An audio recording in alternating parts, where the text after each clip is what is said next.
بسم الله الرحمن الرحيم وظللنا عليكم الغمام وأنزلنا عليكم المن والسلوى كلوا من طيبات ما رزقناكم وما ظلمونا ولكن كانوا أنفسهم يظلمون.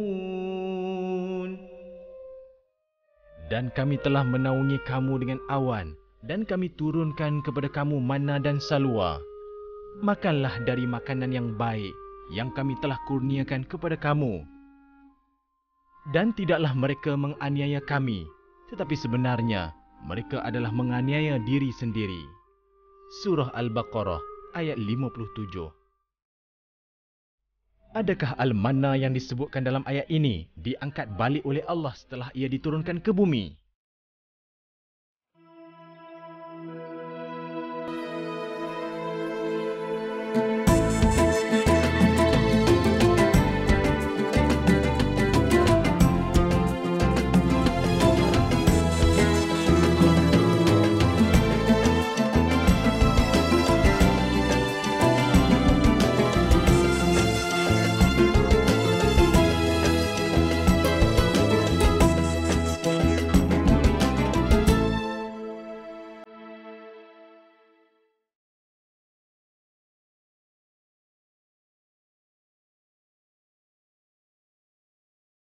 Ketika dalam perjalanan menuju Palestin, Nabi Musa AS dan Bani Israel disesatkan oleh Allah di sebuah padang pasir atih yang kering dan tandus selama 40 tahun. Mereka menyesal keluar dari negara Mesir kerana bekalan makanan semakin habis. Kini mereka merasakan kematian semakin menghampiri mereka. Di padang pasir yang tandus dan kering kontang itu, mereka bagaikan hilang kepercayaan kepada Yang Maha Kuasa yang berupaya menurunkan makanan kepada hamba-Nya. Allah memberitahu Musa AS bahawa ia mendengar segala rintihan Bani Israel itu dan ia Maha Kuasa. Angin pun bertiup dan membawa bersama kumpulan-kumpulan burung salwa hingga menutupi bumi yang kering kontang itu. Burung-burung tersebut ditangkap, disembelih, dimasak dan dimakan oleh Bani Israel. Mereka makan selama mereka disesatkan dan hidup sihat dengan makanan tersebut. Tetapi malangnya, Bani Israel berdegil dan tidak bersyukur dengan nikmat yang diberikan kepadanya. Mereka merasa jemu dengan makanan tersebut dan teringat dengan makanan mereka seperti bawang, kacang dal, bijirin dan gandum yang mereka makan dahulu. Nabi Musa AS berkata kepada kaumnya, "Adakah engkau semua ini tidak bersyukur dengan nikmat Allah? Kamu semua mahu tukar makanan yang baik ini kepada yang kurang baik. Allah bagi kamu kesenangan. Makanan yang diturunkan kepada kamu ini datang dari syurga. Kamu tidak perlu bersusah payah untuk mencari, menanam dan tidak perlu untuk menyimpannya sebagai bekalan kerana setiap hari Allah turunkan kepada kamu."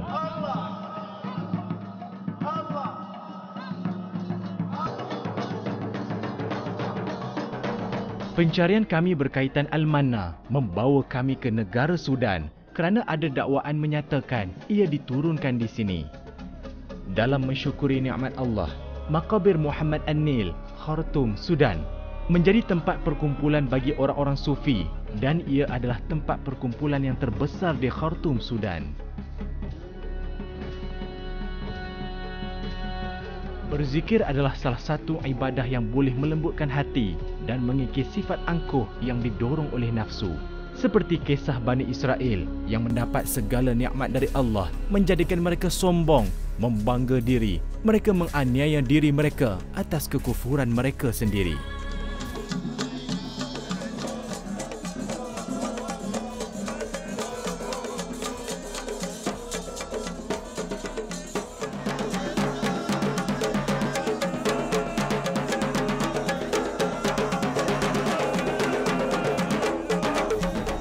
Jika dilihat di sini, setiap tarikat mempunyai cara masing-masing untuk berzikir. Ada yang berzikir mengikut alunan gendang dan ada pula yang menari. Ini semua adalah untuk mendatangkan kemanisan dalam berzikir selagi ia tidak melanggar syariat Islam.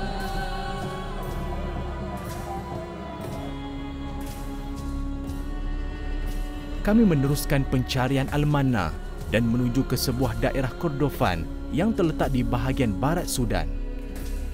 Ia merupakan kawasan penanaman semula pokok akasia, iaitu Samro Arabi yang dikaitkan dengan Al-Manna. Setelah 2 jam perjalanan dan ditambah dengan cuaca yang panas, kami berhenti seketika. Kami dalam perjalanan untuk mencari pokok Al-Manna yang diceritakan dalam Quran, dan tempat kami ialah di Sudan, iaitu di Kordofan, iaitu 700 km daripada bandar Khartoum, Sudan. Sekarang ni kami baru 200 km, ada baki 400 atau 500 km, lebih kurang 4 ke 5 jam untuk sampai ke lokasi di Kordofan. InsyaAllah kami akan mencari pokok yang diceritakan dalam Quran.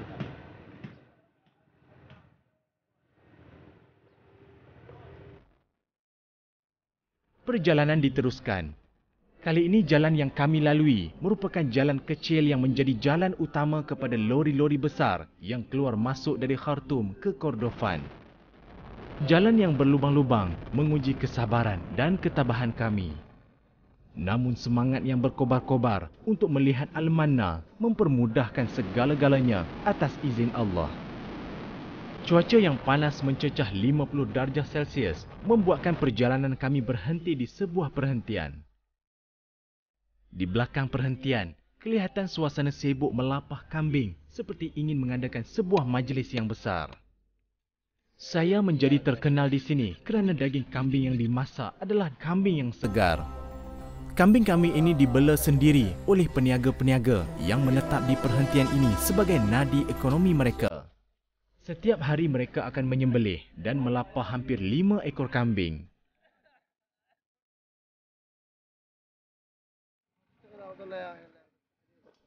Menariknya, daging kambing ini ditumis seperti cara masakan orang Malaysia dengan menggunakan bawang dan lada.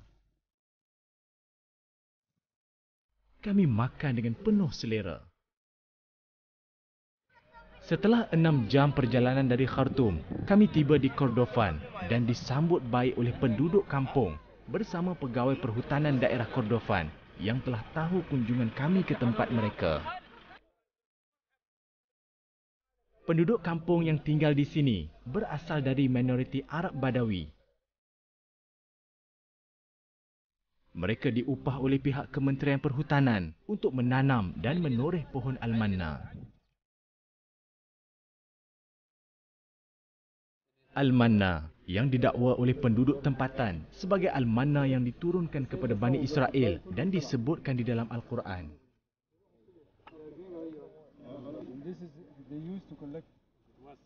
على السكر ما في مشكلة في بطن. لا مشكلة. مو بشيله يا حي. بسم الله الرحمن الرحيم. بسم الله الذي لا يضر ما في شيء في الأرض ولا في السماء. ايوه تمام. Kami berpeluang merasa Al-Manna ini dan rasanya manis, tetapi tidak semanis madu, sama seperti Al-Manna yang dibincangkan oleh para ulama. Tetapi adakah ini Al-Manna yang dimaksudkan? Allah sahaja yang maha mengetahui. Untuk mendapatkan Al-Manna, beberapa proses perlu dilakukan dengan bantuan peralatan kerana ia keluar dari getah pokok akasia. Ketika ini, cuaca hampir mencecah 52 darjah Celsius menjadikan perkampungan ini kering dan sukar mendapatkan sumber air. Mereka hanya bergantung kepada bekalan air yang dihantar oleh Kementerian Perairan dengan menggunakan lori 2 hari sekali.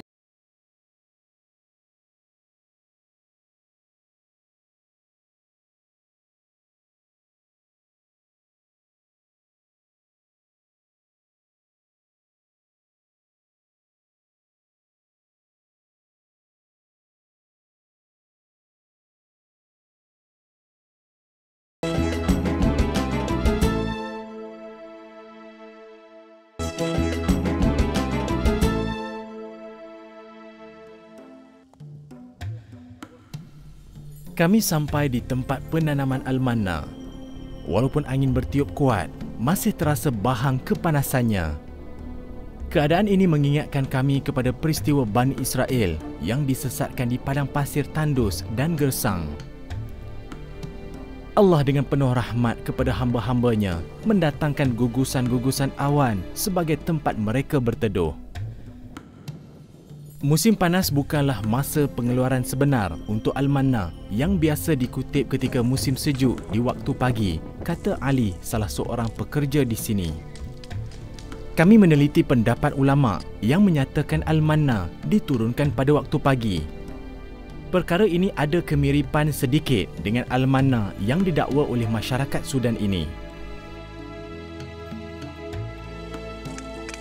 Pekerja-pekerja menunjukkan bagaimana proses-proses untuk mendapatkan al-manna.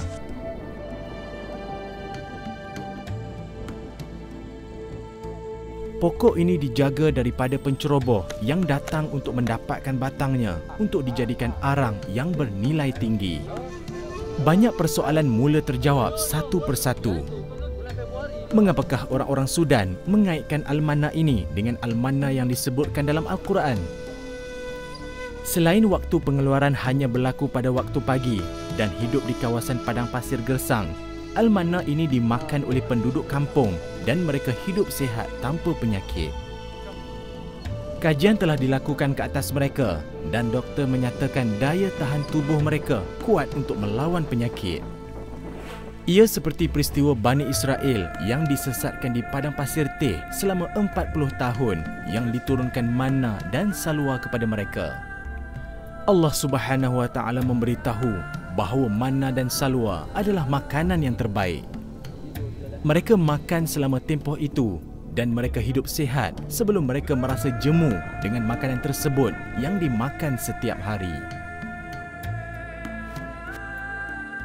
Al-manna, sejenis makanan istimewa yang telah Allah berikan kepada Bani Israel. Tetapi dengan nikmat istimewa itu, Bani Israel tetap juga ingkar kepada Allah Subhanahu wa taala. Allah merakamkan perkara ini di dalam surah Al-Baqarah ayat 57 seperti firman-Nya, A'udzu billahi minasyaitonir rajim. Wa zallalna 'alaikumul ghamama wa anzalna 'alaikumul manna wassalwa. Kulu min tayyibati ma razaqnakum wa ma zalamuna walakin kanu anfusahum yazlimun.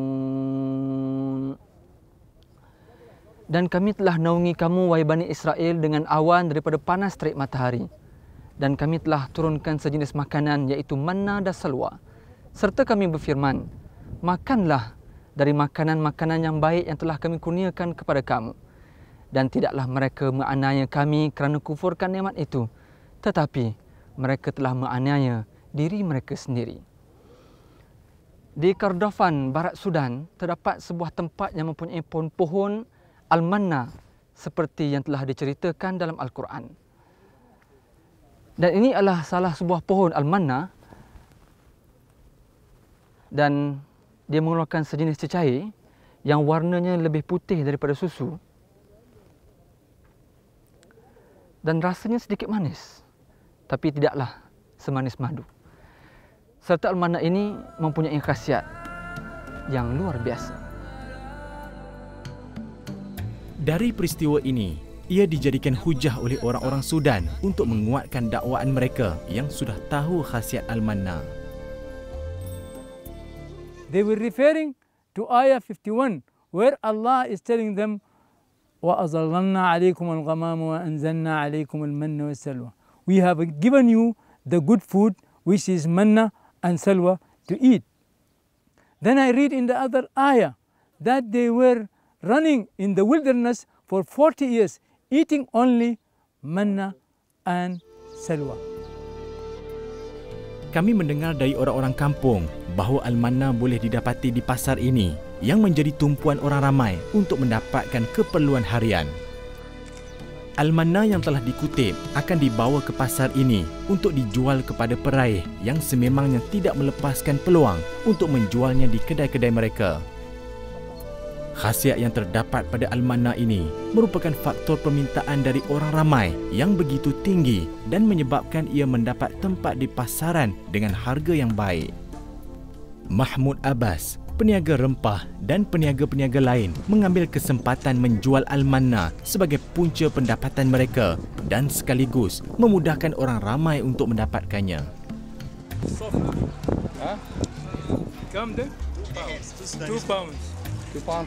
Selain rempah ratus, pasar ini juga memudahkan orang ramai untuk mendapatkan barang-barang perkakas dapur seperti periuk belanga.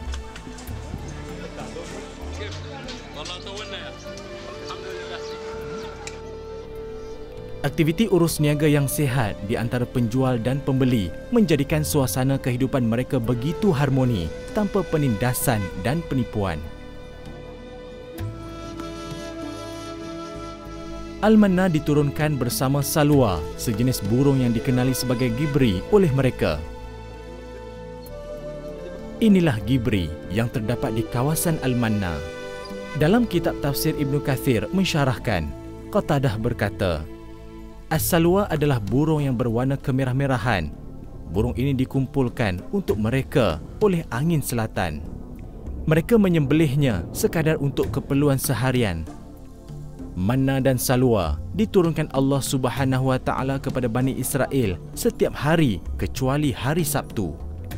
Mereka harus mengumpul makanan tersebut pada hari Jumaat untuk kegunaan hari Sabtu kerana Allah Subhanahu Wa Taala turunkannya sekali pada hari Jumaat. Terdapat juga mereka yang mengumpulnya pada hari-hari yang lain untuk bekalan kerana bimbang habis. Namun pada hari berikutnya ia menjadi rosak dan berulat. Mereka yang berbuat sedemikian adalah kumpulan yang tamak dan tidak percaya kepada janji-janji Allah.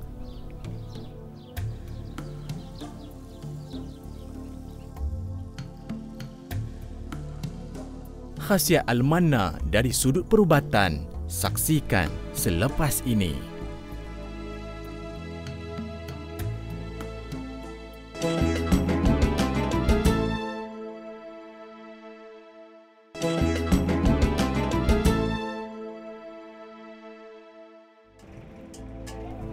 Selepas mengetahui banyak khasiat yang terdapat pada Al-Manna, satu kajian telah dilakukan oleh Hospital Ja'far bin Auf, hospital kanak-kanak.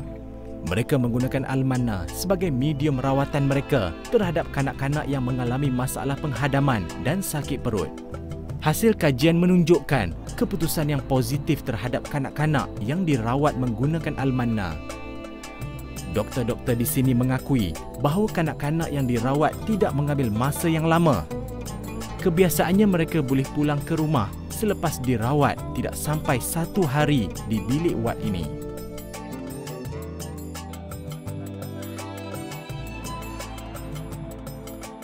First of all, that we know that gum arabic is 100% prebiotic as it all contains soluble fibers. The other things we know that the gum arabic contains the proper minerals for the healthy gut and the healthy bone, and which is really suitable for the growth of our children. It contains the highest calcium content in the world. Like there's nothing, no food, no medicine will give you the amount of calcium in the gum arabic. I mean, the best, for example, calcium medication we give for children is Osteocare or Osteocar, all this, and it's all contain the maximum calcium tablet in the world, contain 500 milligram in 10 mils. Or 500 milligram in one big capsules, which is nothing compared with the gum arabic. Kami pergi ke bilik penyimpanan data untuk melihat perkembangan pesakit yang telah direkodkan di sini setelah menggunakan kaedah rawatan Al-Manna. Mengikut kajian saintifik, pemakanan Al-Manna ini ia mengandungi lebih 80% prebiotik yang duduk kekal di dalam appendix dan usus besar. Probiotik merupakan makanan kepada bakteria baik yang menyokong sistem imunisasi tubuh badan manusia. Selepas melawat hospital kanak-kanak, kami pergi ke sebuah kilang yang memproses Al-Manna di Khartoum sebelum ia dipasarkan di dalam dan luar negara untuk pelbagai kegunaan. Permintaan Al-Manna mencecah pasaran antarabangsa. Dunia telah sedar akan kepentingannya. Wakil dari Arab Saudi ini tidak melepaskan peluang menandatangani perjanjian antara syarikat untuk mendapatkan bekalan.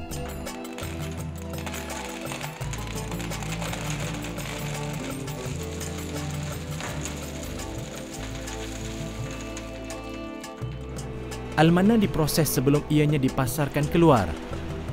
Kilang yang beroperasi 5 kali seminggu ini mempunyai mesin pengisar yang mampu mengeluarkan 100 tan sehari. Operasi mesin ini diketuai oleh seorang jurutera berbangsa Punjab yang dipanggil khas untuk mengendalikan mesin ini.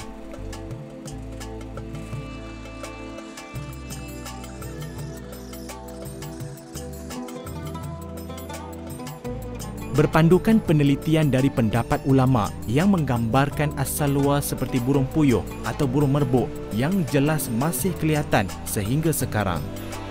Ia juga pasti berlaku kepada Al-Manna, namun tidak dapat dipastikan secara tepat gambaran apakah yang sesuai untuknya. Allah sahaja yang maha mengetahui lebih tepat di manakah Al-Manna. Ia hanya disifatkan sebagai makanan yang terbaik dan sama dengan Al-Manna yang didakwa mereka ini.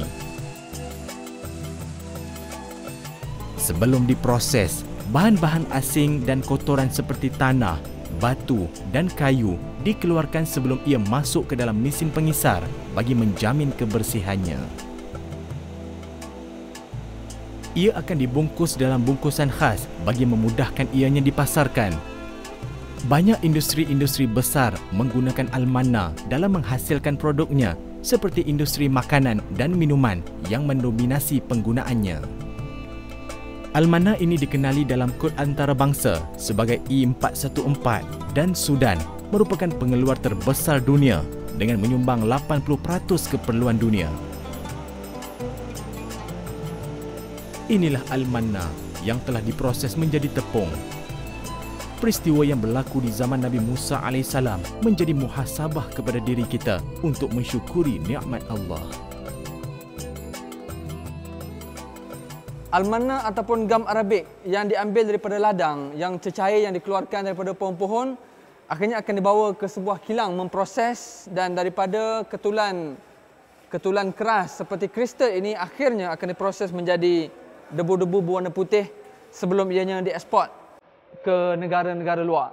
Dan inilah salah satu produk utama yang ada di Sudan, dan Al-Manna ini ataupun gam Arabik mempunyai khasiat yang cukup luar biasa untuk kesihatan tubuh badan manusia. Walau apapun dakwaan penduduk Sudan ini berkaitan manna dan salwa, kita patut menghormatinya kerana ia adalah suatu pendapat dan dakwaan yang belum tentu benar ataupun salah. Banyak ulama yang membahaskannya, seperti hadis yang diriwayatkan oleh Imam Ahmad. Mafhum hadisnya menyatakan cendawan kam'ah itu berasal dari Al-Manna dan airnya menjadi ubat untuk mata. Hadis ini bertaraf hasan sahih oleh At-Tirmizi.